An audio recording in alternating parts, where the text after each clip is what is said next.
उमर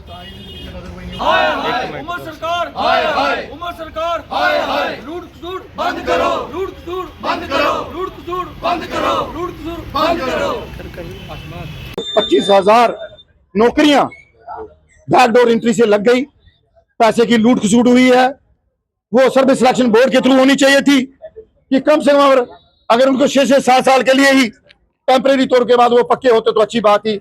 मगर इस गवर्नमेंट ने ठेके पर देकर उनका जो मनोबल गिराया और साथ में उनसे जो पैसा लेकर उनको लगाया है, ये बीजेपी और एनसी की मिली भगत से हुआ है। ऐसे नहीं हो सकता था।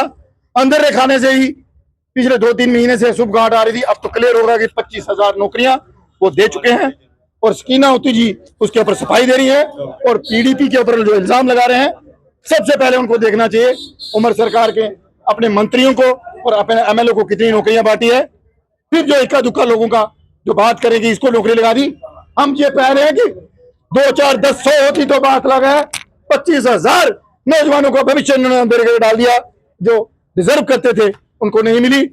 और आज भी ये कहते हैं कि जो 75,000 नौकरियां बकाया है, जो उमर साहब ने कहा था 1 लाख नौकरी देंगे, जो 75,000 बची है उनको भी सर्विस सिलेक्शन बोर्ड के थ्रू नोटिफिकेशन देकर तो नौकरियां लगानी चाहिए। ऐसे नौजवानों को इस भविष्य के साथ नहीं खेलना चाहिए। Thank you. फेवर हैं उन लोगों को हम आते ही इस गवर्नमेंट में लगाएंगे।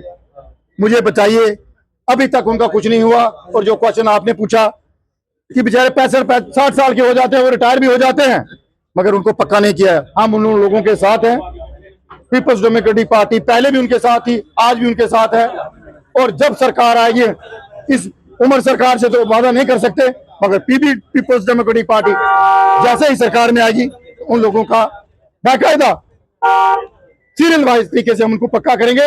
मगर शर्म आती है जिन लोगों ने इनको ये बात दी थी कि सरकार में आते हैं उनको लोगों को पक्का किया, और उनमें हमारे जम्मू कश्मीर के जो बीजेपी के लोग हैं उनके साथ धरनों में बैठ के कहते थे हम आपको पक्का करेंगे। ये क्वेश्चन आपका उसी को जवाब है। आज उनसे पूछना चाहिए कि वो मर क्यों रहे हैं और उनको पेंशन क्यों नहीं लग रही।